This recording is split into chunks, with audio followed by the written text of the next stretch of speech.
Hi, and welcome to your Tuesday menu. One thing we want to ask before I forget is that when you put your containers back in the bags, will you put the lids on them? Because it chips them, and then we have to toss them, and it defeats the purpose of using glass, kind of, sort of, maybe, huh? So rinse them, put the lid on them, put them back in the bag. That would be amazing. Thank you so much. Okay, on to the menu.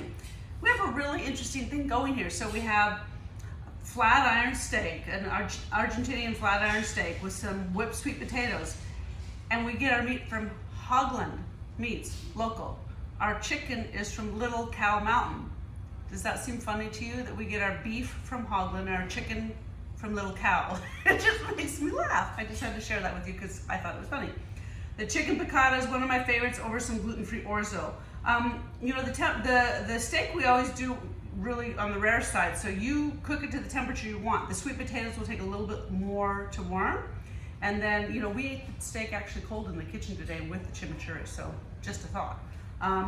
The whole thing in the oven, 350, 375 for, I don't know, 7 to 9 minutes, maybe a little bit more depending on your oven. All right, roast carrots and leeks and kale, all that stuff. We did a za'atar hummus on the bottom. We have rainbow carrots and leeks, all local, all from our local farmers market, and some kale on top with some chickpeas that we made crispy. And then there's a little Moroccan sauce, a little kicky sauce here that you can drizzle on the top of it. So you have sauce on top, sauce on the bottom. You know, we're sauce girls, or saucy. Okay, I'm having too much fun today. What is this? I've forgotten. Oh, it's the stuffed sweet potatoes. So yeah, sweet potatoes, again, another great crop right now with some black lentils that I kind of made in an Indian style. So they're kind of have a little bit of spicy to them, but they're really delicious with some roasted golden and red beets and pomegranate on top. Put the whole thing in the oven, bring it up to a warm temperature. That might take a little bit longer because the potatoes are super dense. So like 10 to 12 to 15 minutes, and it should be good to go. Salads, beans, right? Beans, a fall crop. So we have lots of beans and this purple Savoy cabbage. It's so amazing. And then local greens. Farmer's market, a couple more weeks. We made our French onion soup. It's vegetarian. Throw these in the oven or your toaster or whatever, crisp them up, warm up your soup and drop that in there, and there you have it. Okay.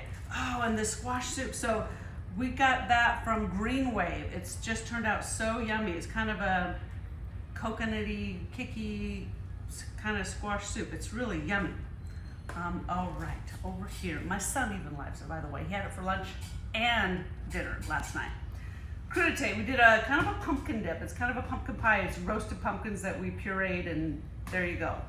A roasted red pepper, and it's actually an Italian red whipped feta dip, one of our favorites, with all that yumminess, the radishes, the cauliflower. These are from True Roots. These are the last of their Armenian cucumbers. There will be no more this year, I don't believe. Apples, local, harvested with a caramel sauce stuffed with all kinds of nuts and fun stuff. I put it in the oven and warm it up. You can eat it cold, have it for breakfast, put it in your oatmeal, whatever you want. It'll be delicious.